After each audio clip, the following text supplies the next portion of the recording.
Details చూస్తే ఎలాంటి licence లేకుండా మత్తు కలిగించే టాబ్లెట్స్ ను విక్రయిస్తున్న వ్యక్తి గుట్టురట్టు చేసింది drugs control administration Telangana police department. పోలీసులు డీసీఏ చేపట్టిన జాయింట్ ఆపరేషన్ లో చార్మినార్ వద్ద టాపెంటోలో అనే డ్రగ్స్ టాబ్లెట్స్ ను స్వాధీనం చేసుకున్నారు అధికారులు.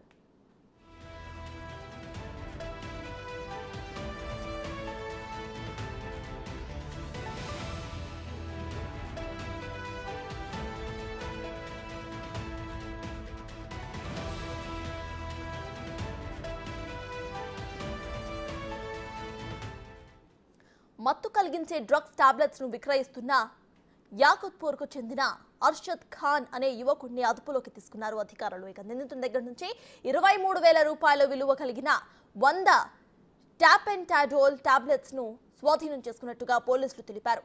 మత్తు పదార్థాల విషయంలో కఠిన చర్యలు తప్పవని డ్రగ్స్ అధికారులు హెచ్చరించారు.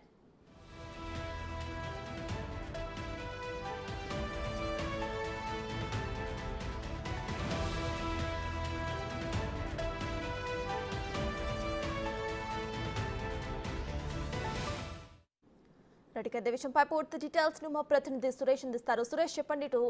చార్మినార్ దగ్గర అయితే ఒక యువకుడిని పోలీసులు పట్టుకున్నట్టు తెలుస్తోంది. మత్తు కలిగించే కొన్ని టాబ్లెట్స్ ను తను నమ్ముతున్నట్టు కూడా తెలుస్తోంది. సో ప్రెసెంట్ అప్డేట్స్ ఏంటి? ఇక ఈ మత్తు కలిగించే డ్రగ్స్ ఏవైతే ఉన్నాయో అవి ఎక్కడి నుండి వస్తున్నాయి అనేది ఏమైనా ఇన్ఫర్మేషన్ దొరికిందా?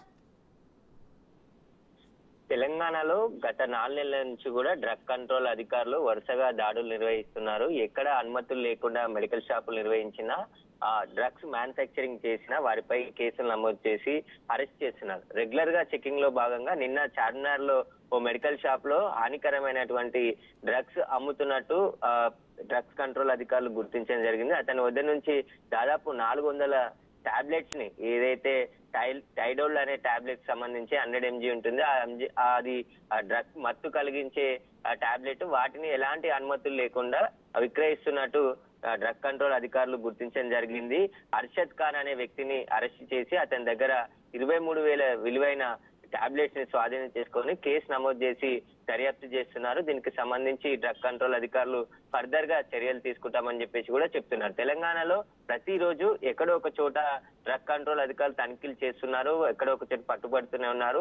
అనుమతులు లేకుండా, డ్రగ్ కంట్రోల్ లైసెన్స్ లేకుండా మందులు అమ్మినా గానీ, ఇలాంటి హానికరమైన డ్రగ్స్ విక్రయించినా గానీ కఠిన చర్యలు ఉంటాయని చెప్పేసి హెచ్చరించినప్పటికీ కూడా ఎక్కడో ఒక చోట అమ్ముతూనే ఉన్నారు. వీరిపైన ఉక్కుపాదం మోపుతామని చెప్పేసి కూడా డ్రగ్ కంట్రోల్ అధికారులు చెప్తున్నారు. Drug control director Kamalasan Reddy ఆధ్వర్యంలో గత 4 నెలల నుంచి కూడా అనేక కేసులు నమోదు చేసి అనేక కేసులతో పాటు సీజింగ్ కూడా చేశారు. పెద్ద మొత్తంలో ఇలాంటి హానికరమైన డ్రగ్లను కూడా స్వాధీనం చేసుకోవడం జరిగింది.